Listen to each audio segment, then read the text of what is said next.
आप बिल्कुल बिल्कुल देखिए, बेहद कड़ी सुरक्षा व्यवस्था इस वक्त मैं निजामुद्दीन ईस्ट में पवन खेड़ा के घर से महज कुछ ही मीटर दूर मौजूद हूं और सामने तस्वीरें देखिए कि जो भी सड़क उनके घर तक जाती है वहां दिल्ली पुलिस का कितना कड़ा पहरा है। किसी भी व्यक्ति को जिनका घर है उसके अलावा आगे जाने की इजाजत नहीं है। असम पुलिस और दिल्ली पुलिस की टीम फिलहाल पवन खेड़ा के आवास पे मौजूद है और लगातार जो है वहां पे दोनों टीमें मौजूद है। लेकिन जो जानकारी मिल रही है उसके मुताबिक पवन खेड़ा फिलहाल अपने आवास पर मौजूद नहीं है। देखिए, रविवार को एक प्रेस कॉन्फ्रेंस करके पवन खेड़ा ने असम के मुख्यमंत्री हिमंता बिस्वा शर्मा की पत्नी रिंकी शर्मा पे यह आरोप लगाया था कि उनके पास 3 देशों के पासपोर्ट हैं और सिर्फ पासपोर्ट के साथ साथ जो विदेश में होने वाली जो विदेश की कई संपत्तियों के बारे में भी पवन खेड़ा ने खुलासे किए थे और इसी खुलासे के बाद असम की सियासत गर्मा गई थी। देखिए, आज 7 अप्रैल है और ठीक एक दिन बाद यानी 9 अप्रैल को असम में वोटिंग होना है, मतदान होना है। उससे ठीक पहले आप देखिए कि कैसे असम की सियासत गर्माती जा रही है और उसके बाद जब पवन खेड़ा के आरोप के बाद असम के मुख्यमंत्री हिमंता बिस्वा शर्मा जी पूरे इलाके को घेर लिया है और यहाँ पर कोई भी कानून व्यवस्था की जो स्थिति है अब बिल्कुल देखिए, ऐसे मामलों में बिल्कुल नोटिस भी दिया जाता है और अगर पवन खेड़ा मौजूद होते तो निश्चित रूप से उनसे पूछताछ की जाती। लेकिन जिस तरह से पवन खेड़ा ने आरोप लगाए और उन आरोपों के बाद जिस तरीके से असम के मुख्यमंत्री हिमंता बिस्वा शर्मा और उनकी पत्नी ने पलटवार किया था और उनकी पत्नी रिंकी शर्मा ने पवन खेड़ा के खिलाफ एफआईआर दर्ज कराई थी और उसी के बाद असम पुलिस की टीम, दिल्ली पुलिस की टीम पवन खेड़ा के आवास पर पहुंची है।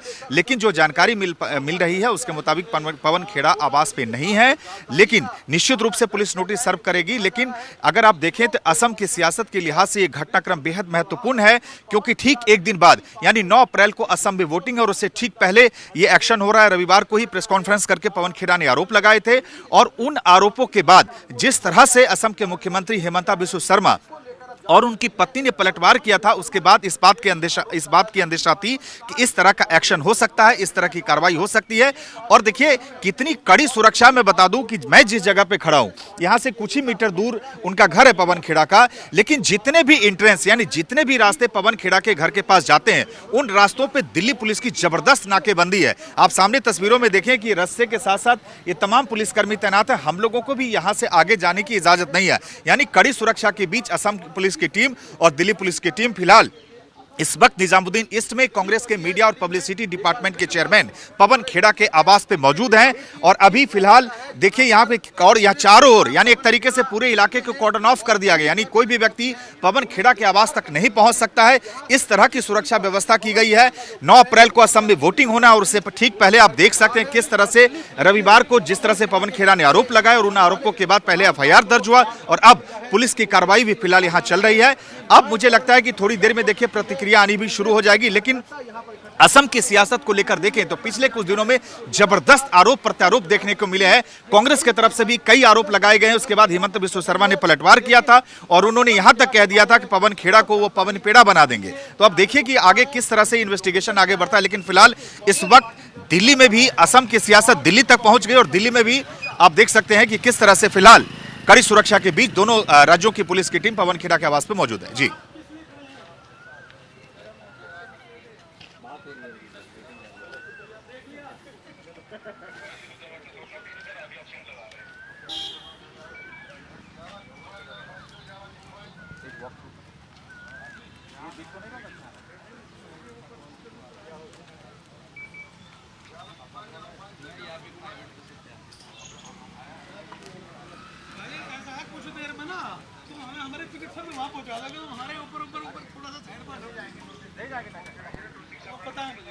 आप निश्चिंत रहो। हाँ सुने, ऐसा करते हुए थोड़ा सा इधर अंदर दिखाते हुए ऐसे वहाँ पे वॉक थ्रू खत्म कर देंगे चलते हुए, ठीक है?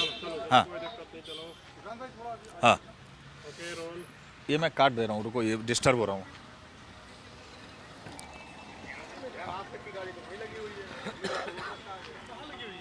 नहीं, कुछ टीमें दादा, कुछ टीमें पहुंची हुई है वहां।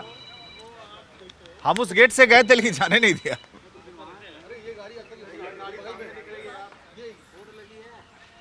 चलो रोल करो। हाँ हाँ हाँ हाँ। असम की सियासत अब दिल्ली तक पहुंच गई है। कांग्रेस के मीडिया और पब्लिसिटी डिपार्टमेंट के चेयरमैन पवन खेड़ा के आवास पे दिल्ली पुलिस और असम पुलिस की टीम यहां पहुंच गई है। सामने तस्वीरों में आप देख सकते हैं निजामुद्दीन ईस्ट इलाके में उनके घर के बाहर किस तरीके से सुरक्षा चाक चौबंद कर दी गई है। दरअसल रविवार को एक प्रेस कॉन्फ्रेंस करके पवन खेड़ा ने असम के मुख्यमंत्री हिमंता बिस्वा शर्मा की पत्नी पर आरोप लगाए थे कि उनके पास 3 देशों के पासपोर्ट हैं। इसके अलावा उन्होंने विदेशी संपत्तियों के बारे में भी खुलासा किया था और इसी के बाद असम की सियासत गर्मा गई थी और असम के मुख्यमंत्री हिमंता बिस्वा शर्मा की पत्नी रिंकी शर्मा ने पवन खेड़ा के खिलाफ मामला दर्ज कराया था और उसी एफआईआर दर्ज होने के बाद फिलहाल असम पुलिस की टीम और दिल्ली पुलिस की टीम यहां पहुंची है। लेकिन जो जानकारी मिल पा रही है उसके मुताबिक पवन खेड़ा फिलहाल अपने आवास पे नहीं है। दरअसल 9 अप्रैल को असम में वोटिंग होना है और उससे ठीक पहले अगर आप देखें तो असम की सियासत किस तरह से लगातार गर्माती जा रही है और अब वो दिल्ली तक पहुंच गई है। और अब अगर आप देखें तो इससे पहले कांग्रेस के भी चाहे राहुल गांधी हो, प्रियंका गांधी हो, तमाम नेताओं ने हिमंता बिस्वा शर्मा पे जबरदस्त आरोप लगाए थे। लेकिन रविवार को जिस तरह से पवन खेड़ा ने हिमंता बिस्वा शर्मा की पत्नी पे जो आरोप लगाए थे उसके बाद और सियासी बवाल हो गया। उनके खिलाफ एफआईआर दर्ज हुआ है और हिमंता बिस्वा शर्मा ने यह कहा भी था कि पवन खेड़ा के खिलाफ वो लीगल एक्शन लेंगे और तमाम तरह की कार्रवाई होगी। और उसका असर अब आप देख सकते हैं कि अब ये असम की जो सियासत है वो दिल्ली तक पहुंच गई है और पवन खेड़ा के आवास पे फिलहाल दोनों ही राज्यों की जो पुलिस की टीम है वो मौजूद है। कैमरामैन विक्रम सिंह के साथ सुमंत कुमार, जी मीडिया, दिल्ली।